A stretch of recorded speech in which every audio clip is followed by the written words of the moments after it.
Forgotten by Design, Part 17.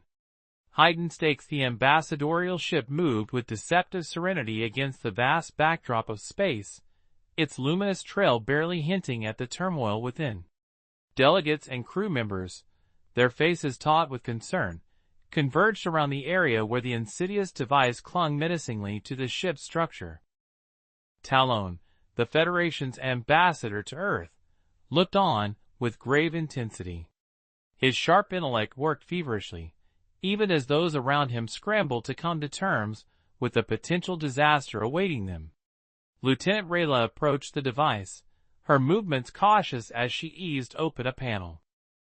Instead of the complex wiring typical of an explosive, an ominous vial filled with a dark liquid sat at its core. "This isn't just an explosive," Rayla's voice quivered. "It's carrying a bioagent. A release could mean the end for all aboard." Dr. Tureen, the ship's chief medical officer, reacted with evident alarm. "We're looking at a highly concentrated agent. If it becomes airborne, it could be catastrophic." Talon, absorbing the implications, said with urgency, "We must notify the Federation right away. They need to be informed of the depth of our predicament." Captain Nerrell, already coordinating response efforts, nodded. "Ensign Luria, send a distress signal to the Federation Council. Detail our situation." As Luria's fingers flew across the console, Captain Nerrell continued, "We can't risk an attempt to remove it. We need a way to neutralize it here, without triggering detonation." Talon, always one to think a few steps ahead, posited, "There has to be a technological solution, something we can employ." The ship's communications system crackled to life, breaking the tension momentarily. "Envoy, this is Federation Command. We've received your distress signal. Given your current trajectory, adjust your course to intersect with the Arcturus region. Our 2 fastest ships have been dispatched from there. Meeting in this location will expedite the rendezvous and ensure faster assistance." Captain Nerrell's expression eased slightly, the first sliver of hope in what felt like an eternity. "Understood, Federation Command.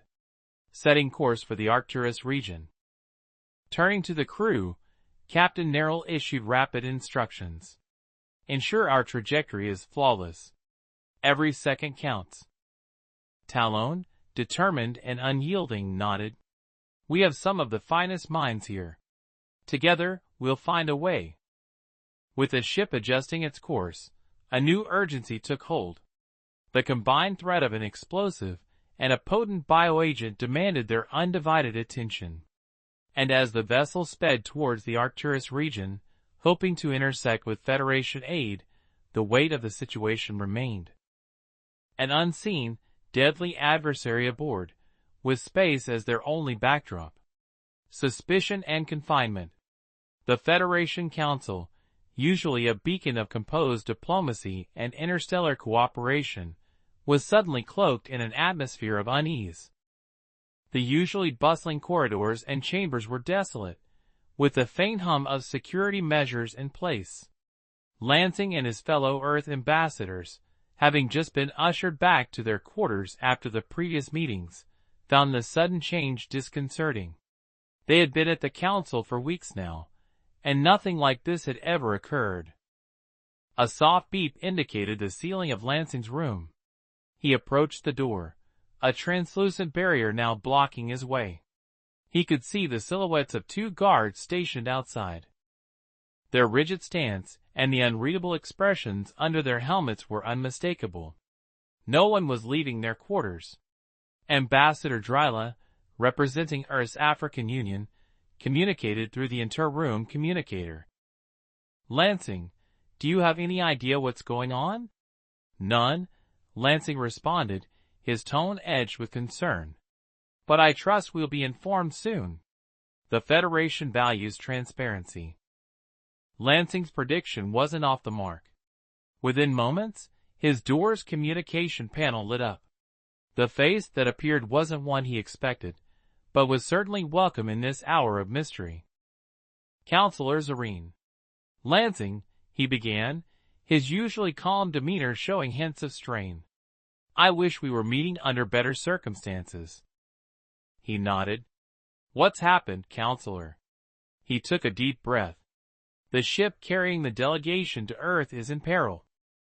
They discovered a device on board, a bomb, but it's not just any explosive, it's a bioweapon. Lansing felt his heart drop. How did it? Who with Zareen raised his hand to stop him?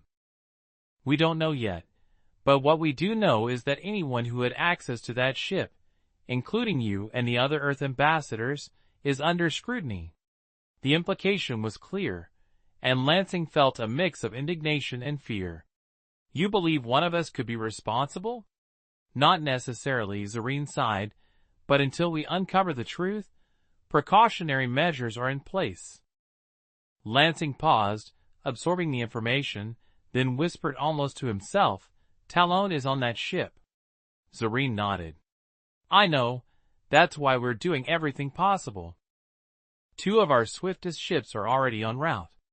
Their mission is dual-fold, rescue if possible or gather evidence if it comes to that. The weight of his words settled heavily on Lansing's shoulders. He thought of the countless interactions he'd had with Talon, the bond they'd formed representing their respective planets. The thought of harm coming to him was unbearable. There has to be something I can do, Lansing stated, determination evident in his voice. Zareen regarded him with a pensive look. There might be. Your background, your human perspective could offer insights we might overlook. How can I assist from here? He smiled faintly. The Federation has resources beyond what you've seen, Lansing. Come with me. With that, the translucent barrier dissolved, and Lansing stepped out, his determination fortified by hope and the desire to save his friend and the hundreds on board the doomed vessel. Into the depths. Counselor Zareen's footsteps echoed in the otherwise silent corridor of the Federation Council building, each step resounding with purpose.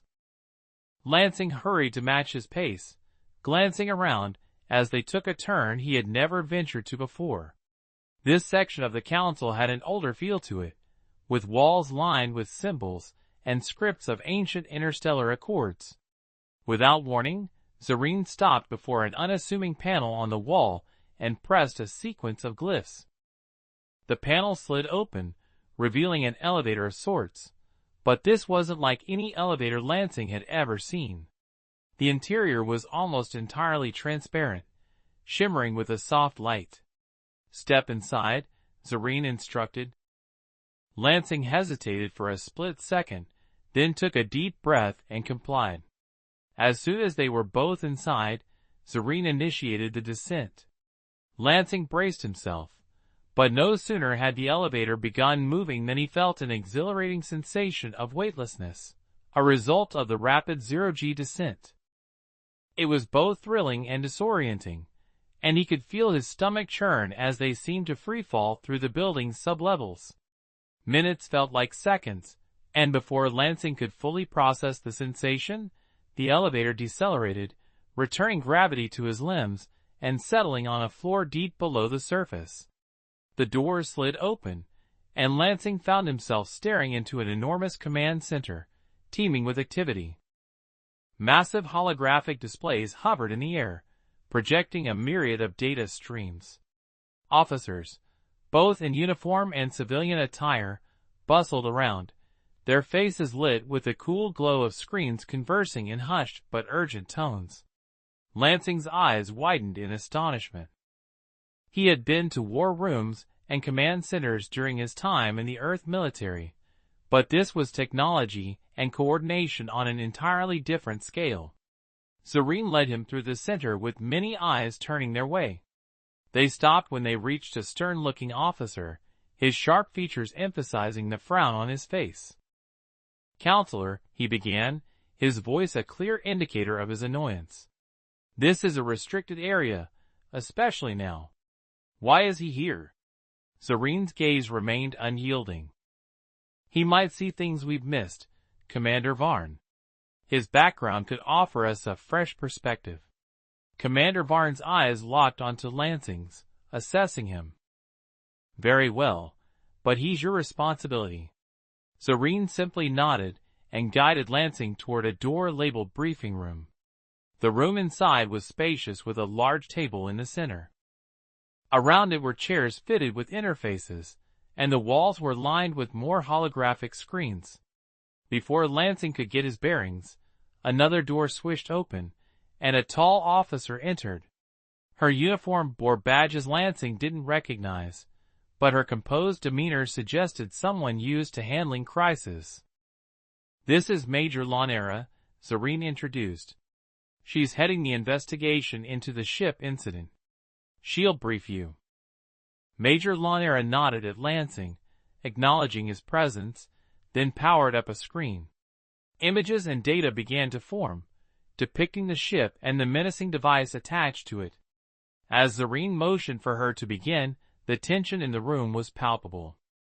Lansing took a deep breath, preparing himself for the torrent of information to come. Every detail, every piece of the puzzle could be pivotal. He needed to be at his best, not just for Talon and the others on board the ship, but for the very future of Earth's relationship with the Federation. Major Launera began.